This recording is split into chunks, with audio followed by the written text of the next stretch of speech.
once po na may nakita kayong aphids sa inyong tanim, make sure to check the whole plant. Baka may mga natitira pang aphids sa ibang leaves. Basta pag nandyan na yung mga ants, may umaakyat na ants sa may tanim mo, for sure may aphids na yan. Ayun, parang marami pa doon. Yan. Kasi talagang biglang lumulobo yung, or rather dumadami sila. Ayan, ang dami oh. So I have to cut this one para matanggal natin yung mga aphids, or else pupunta yan sa ibang tanim. Yan. Yan, dito po sa base na to, puputulin po natin siya from this part.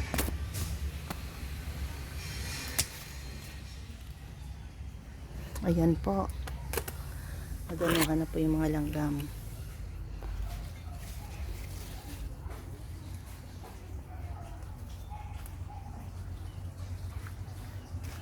Lagay po natin siya dito sa cement. Ayan.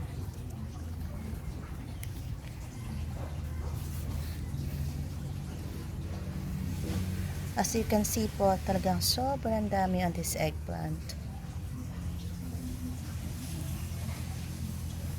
Ganyan po siya.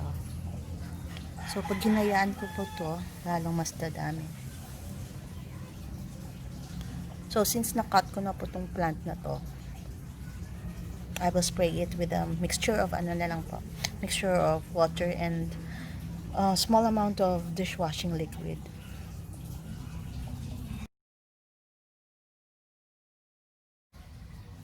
I am using this sprayer. Yeah, so bali 1 liter po yung capacity nito.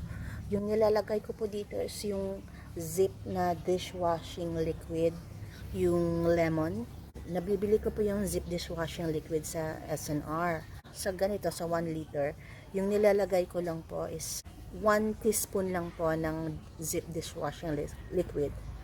Hindi ko po masyadong tinatapangan yung timpla kasi baka din po mamatay yung plants ko.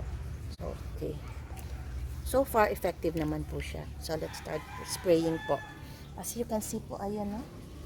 Ang dami na nila. So, baliktarin po muna natin. Ayan, para makita nyo.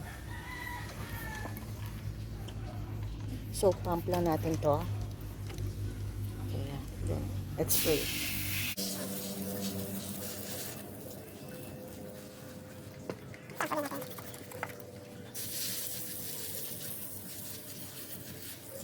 Pag nag-spray po kayo, make sure po na yung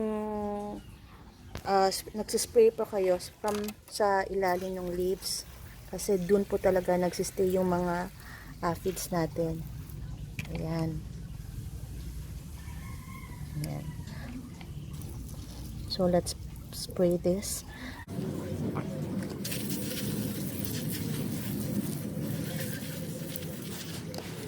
Balikan naman natin po yung main plant.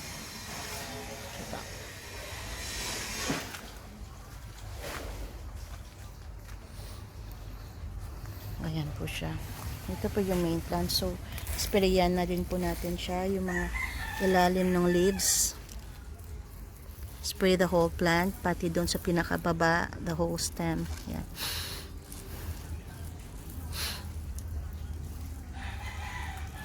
So, yun nga po. Pag may nakita kayong mga ants na umaakyat sa iyong tanim, for sure may aphids po yan. So, better check po yung mga underside ng leaves.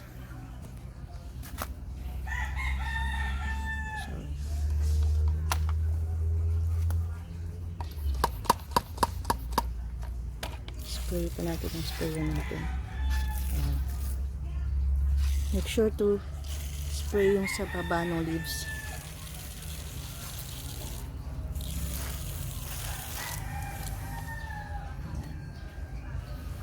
So yan, totally sprayed na siya. And with my experience with spraying this mixture, okay naman siya kasi hindi naman siya, it doesn't do any harm actually sa tanim.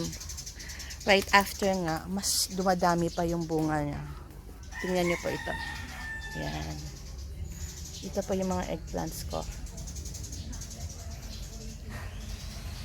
Ayan. So, meron pa po dito sa kabila. Mas marami yung bunga niya dito. Ayan po, ayan. Meron po siyang 4 sa isang tanim.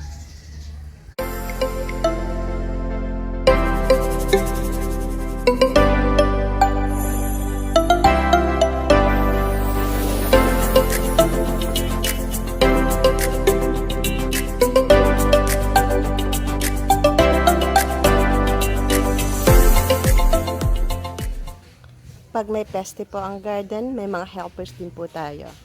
Ayan po. Yan, si Ladybug. So, si Ladybug po, yung ating plant helper dito sa garden. Sila po yung kumakain ng mga aphids, saka I think mga spider mites kinakain din nila.